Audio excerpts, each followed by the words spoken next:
નમસ્કાર, હું પ્રવીણ. ગુજરાતમાં અધિકારી રાજ બાબુશાહી ચાલે છે. આ આક્ષેપ નવા નથી, બહુ જૂના છે. વિપક્ષ કરે કે સામાન્ય જનતા કરે, ઘણી વખત તો નેતાઓ મંત્રીઓનું પણ બાબુઓ સાંભળતા નથી અને એકથી વધુ કિસ્સાઓ સાંભળવા મળે છે. આજનો મુદ્દો છે અધિકારીઓને જલસા, ખેડૂતોને પાસા. આ મુદ્દો સુરેન્દ્રનગર જિલ્લા સાથે જોડાયેલો છે. મુદ્દો નવો નથી, પરંતુ નવી અપડેટ એ છે કે પાણી ચોરીમાં પણ પાસા થઈ શકે. 300 જેટલા ખેડૂતો સામે કેસ થયા છે અને એકને પાસા થઈ છે. પણ મુદ્દો એ પણ નથી. આ બે તસવીરથી તમને સમજાઈ જશે. પાણી ચોરીમાં પાસા થઈ કાયદાનું કામ કરે જે કંઈ પણ છે, કદાચ એ દલીલો સરકાર કે તંત્ર સમક્ષ અપાતી હશે, પરંતુ બીજી તસવીર છે જે સરકાર અને તંત્રના ગાલ પર એક તમાચો છે, જે તમાચાની ગૂંજ કદાચ ગાંધીનગર સુધી નથી પહોંચી. જો પાણી ચોરી કરવા પર પાસા લાગતી હોય તો પછી વાર તહેવારે છેલ્લા ઘણા વર્ષોનો પ્રશ્ન છે. જ્યારે નર્મદાની કેનાલ ઓવરફ્લો થાય અથવા તૂટે, ઓવરફ્લો થવાના કિસ્સામાં. બીજી તસવીર એ અગરિયાઓની છે કે જે આખા વર્ષ દરમિયાન પોતાની મહેનતથી મીઠું પકવે છે અને તમારા અને મારી થાળી સુધી પહોંચે છે. બાકી મીઠા વગરનો સ્વાદ કેવો ફીકો હોય આપણે સૌ જાણીએ છીએ. તો એક તરફ જો પાણી ચોરીના કેસમાં ખેડૂતને પાસા થતી હોય તો એ અધિકારીઓ સામે સરકારે આજ દિન સુધી પગલાં લીધા છે ખરા. બીજી તસવીરની વાત કરીશું. પહેલી તસવીરમાં 300 ખેડૂતો છે અને પરિસ્થિતિ એવી ઊભી થઈ છે કે સિંચાઈ માટે પાણી ન મળે તો મજબૂરીમાં પાણી લેવું પડે.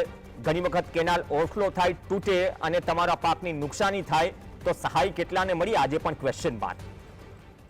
એકાદ ધારાસભ્ય કદાચ વિધાનસભામાં સવાલ પૂછી લે, જવાબ રિટર્નમાં વાંચવાની કેટલાને પડી છે. અને આ જે પરિસ્થિતિ ઊભી થઈ છે, હવે ઘણા બધા ખેડૂતો ઘર-બાર છોડીને પણ જતા રહ્યા છે પોલીસના ડરથી. પણ બીજી તરફ એ અગરિયાઓ છે. અમે ડિસેમ્બર મહિનામાં જ આ અંગે ડિબેટ કરી હતી. અગરિયાઓ પોતાના જે પાટા છે તેના પર નર્મદાનું મીઠું પાણી, નર્મદા કેનાલનું મીઠું પાણી ફરી વળ્યું છે અને એ વિસ્તાર નાનો સૂનો નથી. નર્મદાનું પાણી કચ્છના નાના રણમાં 30 કિલોમીટર સુધીના વિસ્તારમાં ભરાઈ ગયું હતું. આ આજનો, ગયા મહિનાનો કે આ વર્ષનો પ્રશ્ન નથી, છેલ્લા અમુક સમયનો પ્રશ્ન છે. તો સવાલ એ થાય કે જો નર્મદા વિભાગના અધિકારીઓની બેદરકારીના કારણે 2 કરોડ જેટલું નુકસાન થાય, ખેડૂતો જે અગરિયાઓ છે એ જો દાવો કરે તો એમાંથી નુકસાની પેટે પૈસા કેટલા મળ્યા. અને બીજી તરફ પાસાનો ખેલ થાય છે. હવે આ ખેલ થોડો વધારે સમજીએ, કેમ કે આજે અલગ અલગ પરિસ્થિતિઓ છે. એ પરિસ્થિતિ કદાચ જેના પર વીતી રહી છે એને સમજાય છે અને વીત્યા પછી હવે ઘર-બાર છોડવા સિવાય કોઈ ઓપ્શન નથી. ખેડૂતોમાં પણ રોષ છે અને આ કાર્યવાહીનો જવાબ કઈ રીતે આપવો જોઈએ અથવા તો તંત્ર કઈ રીતે આ મુદ્દે આગળની કાર્યવાહી કરશે, એક સવાલ છે. પાસા એક છે, પરંતુ જલસા કરતા અધિકારીઓ, એની સામે કેટલી કાર્યવાહી થઈ? એક એક ટીપું પાણી કિંમતી હોય છે. તો જો આ રીતે 30 કિલોમીટર સુધી રણમાં જ્યારે પાણી, મીઠું પાણી ફરી વળતું હોય તો શું સરકારને પાણીની કિંમત નથી અથવા તો સરકારના આયોજનમાં અંધારું છે? ફટાકદેરી એક પરિપત્ર આવશે, કહેવામાં આવશે કે 1લી તારીખથી સિંચાઈ માટેનું પાણી બંધ. આ સરકારને એ હક છે કે પાણીનું મેનેજમેન્ટ કરે. જ્યાં પીવા માટે જરૂરી છે, જે સિંચાઈ માટે જરૂરી છે, એ હિસાબથી મેનેજમેન્ટ કરવામાં આવે છે. પણ જો તમે 1 તારીખે સિંચાઈનું પાણી બંધ કરો છો તો લાખો ગેલન જે પાણીનો વેડફાટ થયો એનો હિસાબ આપશે કોણ? એનો હિસાબ કઈ બુકમાં જશે? કયા અધિકારીની તમે જવાબદારી નક્કી કરશો? મુદ્દો સીધો અને સટ છે. જો સરકાર પાણી ચોરીના કેસમાં કાર્યવાહી કરી શકતી હોય, કાયદાનું કામ કરશે, તો બાકીના અધિકારીઓ સામે જે દર વર્ષે આ પ્રકારની પરિસ્થિતિ ઊભી થાય છે, શું તેના પર પણ કાર્યવાહી થશે કે પછી સરકારને પાણીની કિંમત નથી? એ વાત અલગ છે કે સી પ્લેનથી માંડી બધું જ ઉતારવા સાબરમતી ભરી દેવાય છે, પણ એ પાણીનો પીવામાં કેટલો ઉપયોગ થાય છે એ અમદાવાદ વાસીઓ સહિત તમામ જાણે છે. તો આ પરિસ્થિતિ કેમ અને ગુજરાતમાં આ બેવડા ધોરણો કેમ, અથવા તો બેવડા ધોરણોનો જવાબ ગળે ઉતરે એ પ્રકારની પરિસ્થિતિમાં આપવામાં આવે છે કે નહીં? સુરેન્દ્રનગર પટ્ટે તમે મોરબી તરફ જશો, આ પ્રકારના મશીન્સ લાગેલા હશે, પાઇપલાઇન પણ લાગેલી છે, કેનાલમાંથી પાણી લેશે. નર્મદા યોજના કાગળથી જમીન પર આવી કેટલા વર્ષો થયા? બ્રાન્ચ કેનાલથી માંડી શાખા, પ્રશાખા, પ્રશાખા એક જે મુખ્ય કેનાલ છે એ પછીનું જે નેટવર્ક છે એ નેટવર્ક ગોઠવાય ત્યારે આ બ્રાન્ચ કેનાલનું પાણી ખેડૂતના ખેતર સુધી પહોંચે. પણ જ્યાં જે જિલ્લામાં સૌથી વધુ કમાન્ડ વિસ્તાર છે, જરા તમે કમાન્ડ વિસ્તારમાં બ્રાન્ચ કેનાલ છે એ પછીનું નેટવર્ક જોજો તો તમને ખબર પડશે કે હજારો કરોડ ખર્ચાઈ ગયા પણ આજે પણ નર્મદા કેનાલનું નેટવર્ક અધૂરું છે. ઉલટાનું કમાન્ડ એરિયા ઘટ્યો. તો તો પ્લાન હતો, પછી પાઇપલાઇન આવી. એકચ્યુઅલ યોજનામાં પાઇપલાઇન નહોતી અને હવે જ્યારે આ પરિસ્થિતિ થઈ છે તો સવાલ એ પણ થાય કે સરકાર તો એને જ વર્ષો વીતી ગયા, 3 દશકા થઈ ગયા, તો આવડું બેવડું ધોરણ કેમ છે? હવે આ પરિસ્થિતિ છે. મધુભાઈ ધોરાજીયાનો કદાચ બીજો નંબર પણ લગાવજો, જોડાઈ જાય તો. આપણી સાથે રાજુભાઈ કરપડા જોડાઈ ગયા હોય. રાજુભાઈ કરપડા પણ નથી જોડાયા. મધુભાઈ ધોરાજીયા આપણી સાથે ટૂંક સમયમાં પૂર્વ કૃષિ અધિકારી જોડાશે અને સાથે જ રાજુભાઈ કરપડા પણ ટૂંક સમયમાં જોડાશે. પણ સવાલ ગંભીર છે. જે prevention of anti social activities છે, પાસા અલગ અલગ રાજ્યોના અલગ અલગ નિયમો કાયદાઓ છે. પાયસાનો કાયદો તમારી સામે છે કે કયા કિસ્સામાં લાગે છે, અને એવા પણ આક્ષેપ થઈ રહ્યા છે સ્થાનિક સ્તર ઉપર, સાહેબ તમે બુટલેગરો સામે જે કાયદો લગાવો છો અથવા તો નથી લગાવતા, એ આ ચોરીના કેસમાં લગાવી રહ્યા છો. તો પ્રશ્ન અને સ્થિતિ ગંભીર છે અને આ પ્રશ્ન અને સ્થિતિમાં આ મુદ્દો કેટલો બને છે. આવતીકાલે સ્થાનિક સ્વરાજની ચૂંટણીનું મતદાન છે અને જ્યારે એક પછી એક કેસ સામે આવ્યા, જ્યારે એવી પરિસ્થિતિ ઊભી થઈ અને પરિસ્થિતિ ઊભી થતા જ્યારે સવાલ ઊભો થયો કે પાસા પણ લાગી શકે અને ઘર પણ છોડવું પડે, તો પછી સવાલ એ પણ થાય કે હવે આ કેસમાં સરકાર બંને તરફ કાર્યવાહી કરશે કે નહીં? અધિકારીઓ સામે પણ શું કરશે કાર્યવાહી, જે આ જિલ્લામાં ફરજ નિભાવી રહ્યા છે અથવા તો કેનાલ ઓવરફ્લો થઈ રહી છે? એક બ્રેક માટે તો અધિકારીઓને જલસા છે અને ખેડૂતોને પાસા છે. બેકગ્રાઉન્ડ સ્કોર સાથે જઈએ અને જે પરિસ્થિતિ ઊભી થઈ છે એ તમામમાં ખેડૂતોનું શું કહેવું છે એ સાંભળી લઈએ, કેમ કે લાંબા સમયથી આ પ્રશ્ન છે અને આ પ્રશ્નનું નિરાકરણ ખરેખર આવવું જોઈએ અથવા તો જે ઘરે ઉતરે એ પ્રકારનો જવાબ મળવો જોઈએ. શું કહી રહ્યા છે ખેડૂતો, આવો સાંભળો. અને એ કેસમાં અત્યારે 10 મહિના બાદ અમારા મૂળી તાલુકાના ગૌતમગઢના એક ખેડૂતને પાસા હેઠળ કાર્યવાહી કરવામાં આવી અને સુરત જેલ હવાલે કરવામાં આવેલા છે. ત્યારે આવી રીતે જો ખેડૂતોને જે દંડ ઉતાર્યા છે એ દંડની પણ એમને કઈ રીતે ઉતાર્યા છે અમને નથી ખબર પડતી. કે દંડ 2 લાખથી ખેડૂતોને 98 લાખ સુધીના દંડ આ પાણી ચોરી બાબતમાં. ખેડૂત છું અને પાણી કેનાલ માંથી લેતો હતો, એના માટે બધા ગેરકાયદેસર રીતે કેસ થયા છે. એના માટે ખેડૂત વધારે પરેશાન છે, તો એનો કંઈક ઉકેલ આવવો પડે. ફટાફટ રાજુભાઈ કરપડાને સ્ક્રીન પર લાવો, જોડાઈ ગયા છે.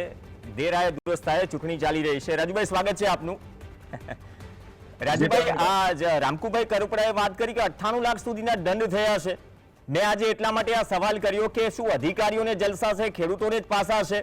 30 કિલોમીટર સુધી નાના રણમાં જો નર્મદા કેનાલનું પાણી ઓવરફ્લો થઈને ફરી વળે, અગરિયાઓને લાખો કરોડોનું નુકસાન થાય, તો એ કિસ્સામાં પણ શું આ પ્રકારે કાર્યવાહી થાય છે અધિકારીઓ સામે, કે માત્ર આ કિસ્સામાં ખેડૂતોને જ કાયદાની કલમ ભણાવાય છે? જી પ્રવીણભાઈ, આપનો અને જીએસ ટીવીનો ખાસ કરીને આભાર એટલે વ્યક્ત કરશું જ્યારે જ્યારે પણ ખેડૂતોની માથે કોઈ આફત આવે છે ત્યારે આપે ખેડૂતોની સાથે ઊભા રહેવાના પૂરતા પ્રયત્નો કર્યા છે, ખેડૂતોની વેદનાને વાચા આપવાના ખૂબ પ્રયત્નો કર્યા છે. આજની જે અધિકારીઓને જલસાન ખેડૂતોને પાસાવાળી જે વાત છે, તો એમાં ખાસ કરી અને જે આપે વાત કરી કે ભાઈ પાણી ઘણી જગ્યાએ વેડફાતું હોય છે, લાખો કરોડ લીટર પાણી વેડફાય છે, રણમાં જાય છે, ત્યારે અધિકારીઓ સામે શું કાર્યવાહી થઈ? તો આજ દિવસ સુધી એમાં કાર્યવાહી નથી થઈ. જ્યારે કેનાલોની અંદર કેનાલો તૂટે છે, ગાબડા પડે છે, ત્યારે કહેવામાં આવે છે કે અહીંયા ઉંદરોએ દર પાડ્યા, ઉંદર ખિસકોલીના કારણે ગાબડા પડે છે. ત્યાં પણ કોઈ કાર્યવાહી થતી નથી. જેને ભ્રષ્ટાચાર કેનાલોમાં કર્યા છે એના પર કાર્યવાહી થતી નથી. જે ઉદ્યોગપતિઓ, અમુક મોટી મોટી ફેક્ટરીઓ વાળા છે, આજે પણ જે રાજકોટ લાઈન જાય છે પીવાના પાણી માટેની અથવા તો સૌની યોજનાની, એની અંદરથી હોટેલોની અંદર અને ખાસ કરી અને મોટી મોટી ફેક્ટરીઓની અંદર કનેક્શનો આજ પણ આપેલા છે, એના પર કોઈ કાર્યવાહી કરવામાં આવતી નથી. અહીંયા જ્યારે જગતનો તાત એટલે કે ખેડૂત પોતાનો પાક બચાવવા માટે થઈ અને જો પાણી લીધું છે તો એ ખેડૂત પર કેસ કરી અને 2 લાખ થી લઈ 98 જેવી રીતે રામકુભાઈએ વાત કરી એ મુજબ લાખો રૂપિયાના દંડ ફટકારવામાં આવ્યા છે. ગઢાદ ગામના 5 ખેડૂતની ફરિયાદ લઈ અને અમે હાઈકોર્ટ સુધી ગયા છીએ, જેમાં 5 વીઘા ખેડૂતની જમીન છે જેની ટોટલ કિંમત 28 લાખ રૂપિયા થાય છે. જમીન વેચવા જાવ તો એ ખેડૂત પર 96 લાખ રૂપિયાનો દંડ ફટકારવામાં. શું વાત કરો છો રાજુભાઈ, આ દંડ કઈ રીતે નક્કી થાય છે? આ તો બહુ ચોંકાવનારા સમાચાર છે. 28 લાખની કિંમત અને 98 લાખનો દંડ.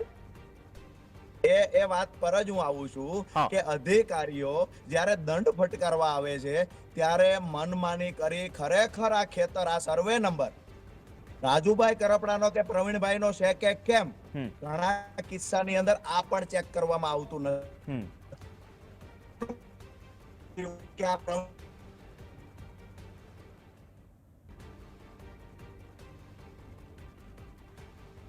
ચલો મધુભાઈ ધોરાજ, થોડો કનેક્શન પ્રોબ્લેમ છે. રાજુભાઈ સવાલ લઈને આવું છું. મધુભાઈ, જે રીતે રાજુભાઈ કહી રહ્યા છે કે 28 લાખની કિંમતની 5 વીઘા જમીન છે ને 98 લાખ દંડ ફટકારાવો છે, બાકી તમે 30 કિલોમીટર સુધી નર્મદાનું મીઠું પાણી અગરિયાઓના પાટા ઉપર ફરી વળે, 400 પાટાઓને નુકસાન થાય, 2 કરોડની નુકસાનીનો દાવો કરે, તો આ કિસ્સામાં શું ખરેખર કાર્યવાહી થઈ છે? હવે પ્રવીણભાઈ, આ ખરેખર આયોજન જે છે એનો અભાવ છે, આયોજનનો અભાવ છે અને એના હિસાબે આ પ્રોબ્લેમ જે થતા હોય છે, આયોજનના અભાવના બધા પ્રોબ્લેમ થતા હોય છે. અને ખરેખર તો આ જે અગરિયાનો પ્રોબ્લેમ છે અને એક બધો ખેડૂતોનો પ્રોબ્લેમ છે કે નર્મદાનું પાણી આપતા છે, તો ખરેખર જ્યાં જરૂરિયાત છે પાણી ત્યાં ખરેખર ઉનાળા માટે પાણી આપે અને આ ખરેખર જે પાણી વેડફાય છે એ વેડફાતું બંધ કરવું જોઈએ. અને જે પાણી જે દંડ કરે છે તો દંડ પણ એ અમાનવી રીતે જે દંડની રકમ હોય છે. હવે ખરેખર જે એ 5,000 10,000 ના દંડ ભરવાની આ જે કેપેસિટી નો હોય એને તમે 50 લાખના તમે દંડ કરો તમે, તો અહીંયા ખરેખર જે ને જમીન પચાવી પાડવાની પડાઈ લેવાની પણ વૃત્તિ હોઈ શકે. એટલે આ બધી કાર્યવાહી ખરેખર એ સરકારશ્રીએ વિચારવી જોઈએ. અને ખરેખર પાણીનું શેડ્યુલ તમે જો ને આજે 2-3 માસે તમે બદલ્યા કરો તો ખરેખર તો પાણી જેટલું ડેમમાં પાણી છે તો એનું વાર્ષિક એનું એક્શન પ્લાન બનાવીએ અને કયા વિસ્તારમાં કેટલું પાણી આપવાનું છે એનું આયોજન કરી અને એ પ્રમાણે પાણી આપવું જોઈએ. અને પાણી વેડફાય નહીં, અને પાણી આજે વેડફાય તો આજે આજે તમે દંડ કરો છો તો આ તમારું સરકારનું ખાતું છે. પાણી જે વેડફે છે, પાણી અગરિયા છોડે છે અને જમીન પણ જે પાક ઉભા પાક પણ બગાડતા હોય છે. અને એમાં સાહેબ એ તો પાકનું નુકસાનીનું વળતર તો નથી મળતું, પરંતુ જે નર્મદા બોન્ડ છે 2025માં જ ખુલવાનો છે, એક ટીપાનો હિસાબ હોય, એ કોર્પોરેશન લે અથવા ગામ લે કે કોઈ પણ લે, તો એક ટીપાના હિસાબમાં જો લાખો ગેલન પાણીનો વેડફાટ થાય તો એ કોના બિલે બોલશે, એ કોના નામે બિલ ફાટશે, એ પણ એક સવાલ છે. એટલે આ પાણી જે વેડફાણું છે એ વેડફાવી જે પાણી છે અધિકારીઓના નિષ્કાળજીને કારણે વેડફાણું છે અને એના ખરેખર એના ખિસ્સા ઉપર જ આ દંડ પડવો જોઈએ. જેટલું પાણી વેડફાણું છે, જેટલું પાણી વેડફાય કે જેટલી કેનાલો તૂટે એટલું દરેક જે પાણી વેડફાય છે પાણીનો દંડ ખરેખર અધિકારીઓના એ માથા ઉપર પડવો જોઈએ કે જેથી કરી અધિકારીઓ પણ સચેત રહે અને કોઈ જગ્યાએ કેનાલ તૂટે નહીં અને કોઈ જગ્યાએ વેડફાય પાણી.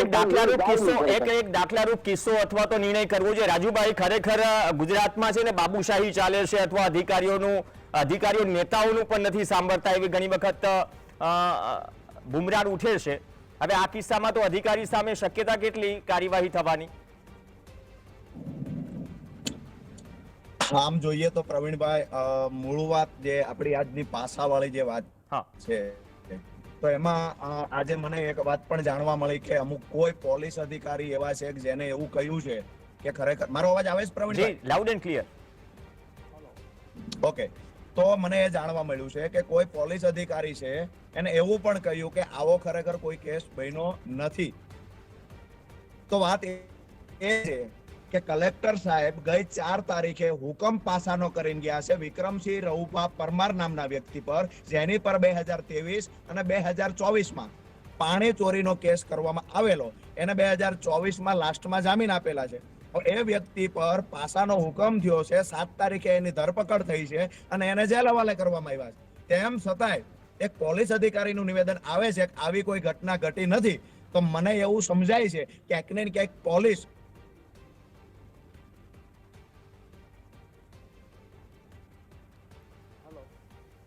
ચલો ચાલુ ગાડી છે એટલે નેટવર્ક આવતું જતું રહે. આમ તો 4G 5G ના યુગમાં છીએ પણ તકલીફ રહે છે ઘણી જગ્યાએ નેટવર્કની. રાજુભાઈ અવાજ પહોંચી રહ્યો છે?